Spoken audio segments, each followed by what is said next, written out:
Ladies and gentlemen, good morning, good afternoon, and good evening. Our guest today has nearly 20 years of marketing, media, and branding experience. And today she is helping coaches, consultants, speakers, and entrepreneurs write and publish non-fiction books, including self-help, business, and memoirs. And today she's going to show you how to make money writing books. Would you please help us welcome to the Win Sales Now podcast, our good friend, Cathryn Mora. Thank you. Thank you. Thanks for joining us today. Now, a question that I would like to start with is, how did you get into book writing? What's been your story? Because you're in marketing and media, and now you're helping people like myself write my first book. So how did you get into this field?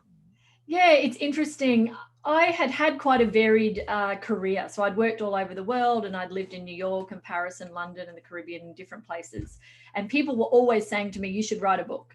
But I kept saying, oh, no one cares about me. I'm nobody. Why would they want to read my story? But eventually I decided to write a book, and I started with a novel because I thought, if I write a novel, I can tweak anything I don't want to say about my own life, and that way I can deny any of the things that don't sound too good. So I wrote a novel, and look, I started it when my son was a newborn baby, so clearly I was crazy. And then when I published it, I ended up self-publishing. I couldn't get a publishing deal, and I actually had quite a lot of success with getting lots and lots of media and leveraging that to then negotiate a commercial book deal. I was in bookshops all over the country, and that's almost impossible for self-published books. So I had quite a lot of success in that area. And I knew I didn't want to work in corporate or sort of in-house anymore, that I wanted to work for myself. I went and studied a coaching diploma and got qualified. Then after a year of trying to get a coaching business off the ground unsuccessfully, I hired a business coach, and she said to me, well, with all your writing experience and your marketing and media, why don't you help people launch their books? And I did decide to help them with the writing part more so than the launching. I've got people who do that. And yeah, that's how it started. Sounds like a very similar journey to us. I remember it was 2014 and I couldn't really get my business to where I want it to be. And I said to Nini, let's write a book. Let's take what I've learned already and let's put it into a book.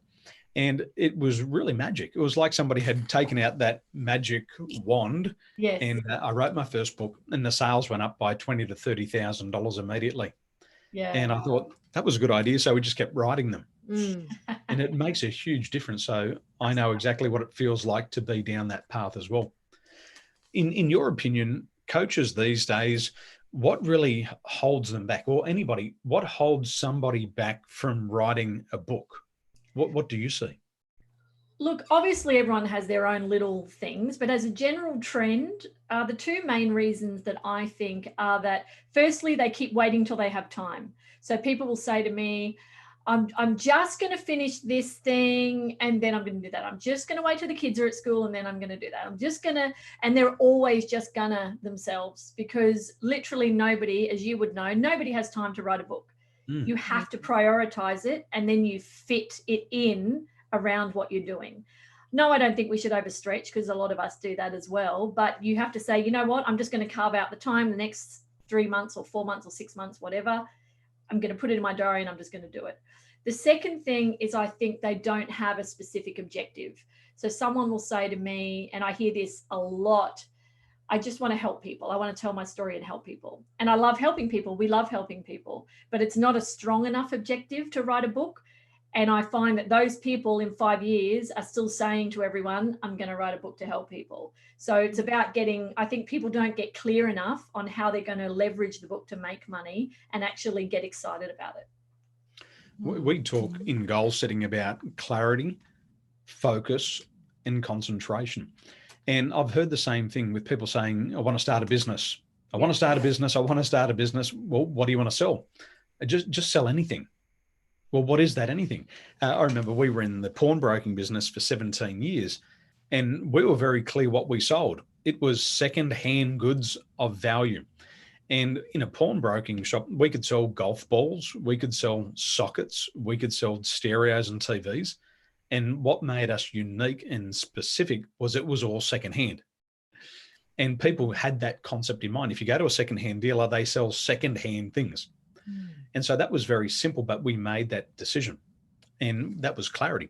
Focus, we only focused on secondhand goods. There was a period of time where we were able to focus on goods that were damaged that couldn't be sold in retail stores, but it still come under the banner of secondhand goods. And we just concentrated on that.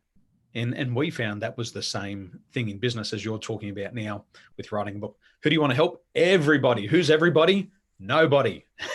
Yeah, exactly. So Cathryn, I'm just wondering what kind of success story that can you share with us? Because I know that you've been helping a lot of, like a coaches or entrepreneur write their own books. So can you share just one or two success story with us? Yeah, look, a couple that I can think of. There's a few clients actually who were speaking already and speaking for a fee. So they were doing keynotes and that sort of thing. And they came to me specifically, and both the US and Australia came to me specifically because they said all keynote speakers who are getting paid the big bucks all have a book. And in fact, one event manager said to me once, if someone has a book, we find it hard not to pay them. If they don't have the book, we assume they're free. So that's not always the case, but it's a bit of a general rule, and particularly the big names. So a couple of clients came to me and said, yep, I'm already getting paid. I want to write a book. And after writing the book, even within a week of launch, doubled their speaking fees. So clients who were charging 10 went up to 20. Clients in the US charging 12 to 15 went up to 20 to 25. So I think that's like an across the board kind of success story. I have another client, Carly Marie. She wrote a book called Soul Modes with me, and it's a framework she's written for women's sort of energetical and emotional flows and how to hack them to be happy most of the time, right? That's a very simplified explanation. Mm-hmm. But she came to me and said, I really want to crack the US market. She's in Melbourne. And I want to really help women, like millions of women. I want to be part of the common vernacular, like sparking joy. And she had a particular sort of idol, for want of a better word, that she wanted to be like. She wrote her book with me. At that time, I wasn't really doing the publishing. I was more doing the just the writing part, but I had some partners on board for the publishing. And she ended up doing Wall Street Journal bestseller, USA Today bestseller, and these are what you call the real bestseller list based on sales rather than Amazon, which much easier to achieve a bestseller status on Amazon. It's still great, of course, but it's not the same. These were massive lists. So she hit those lists, and oh my gosh, like it's all happened for her. She already had all of this knowledge and knew that it would be big, but she started getting offered paid speaking gigs. She, had all these people contacting her and saying that she'd changed their lives. In addition to having the bestseller thing, she then got poached by a New York publisher who's actually republishing that same book, and that'll be out later this year. Like it's the same book, they're just republishing it under their banner. And her idol that she wanted to be like when she came to me, that person's agent has spoken to her and said, I love your book. I want to rep you for your second book, and we'll get you a deal. Wow. Incredible. So yeah. you mentioned just something, and I want to go back there to doubling her rates. I mean, that's huge. Yes. And what's the psychology here where people see the book? So you're talking about paid speakers. No book, we assume they're free. What's the psychology behind that? I think people are still impressed by a quality book. And I say quality because there are loads of rubbish books out there now that books are self-published. I think it can go either way. Self-publishing is giving traditional publishing a run for its money for sure. But I think there is a perceived level of expertise. If you've written a book, if you've committed your knowledge to paper, people assume you know what you're talking about. And this is probably one of the fears that plays into people as well. Like, oh, wow, if I commit this to paper, like it's out there and everyone knows exactly what I think and I'm open for criticism, But I think when you commit it to paper, you put in the work, and especially when the book looks good, people go, wow, like that's impressive. And it is a lot of work to put out a really high quality book. So I think it just gives you that status, and people are willing to pay for that, whether that be event managers or in fact clients. I know there's a lot of self-published. I do a lot of self-published myself, but I write what's called a monograph. It's normally about 2 or 3 chapters, small book, and it just addresses one particular problem. And I find that when I give those to my clients, they love it because it addresses one specific problem. But I know there's a big difference between having a self-published book and then seeing it on the shelf against the other big names. That's a big impressor. For your clients who have had their books published physically and they're put in bookshops, what's the feedback that they get from the public or the people who they're targeting? What's the feedback? Look, most of my clients actually choose to self-publish. And the reason being is there are some downsides to being traditionally published. One is the time frame. It can take anywhere up to 2 or 3 years for your book to come out. So the client I mentioned, 2 or 3 years still in today's market. Yeah, it can be. Look, sometimes it's 8 months or a year, but the client I mentioned whose book is being republished, it's done, it's out, it's fully out there already, and yet it's still taking the publisher 9 or 10 months to put it out because they've got to look at whose books are coming out that week, what's going on. And, there's a whole lot of things they consider because it's a bigger machine. So most of my clients actually self-publish, and getting into bookshops is probably the one thing that people are mostly sacrificing for that. But it's because they've got an objective that's outside that. So their objective might be to get speaking fees. You don't need to be a bestseller. You have a great book, you use it to raise your profile, you get photos with it, and you use that to pitch event managers, say, I'm the author of such and such. So it can still meet your objectives without being in bookshops. Having had them in bookshops myself, I will say it certainly attracts a lot of attention. I've had emails from all over the world.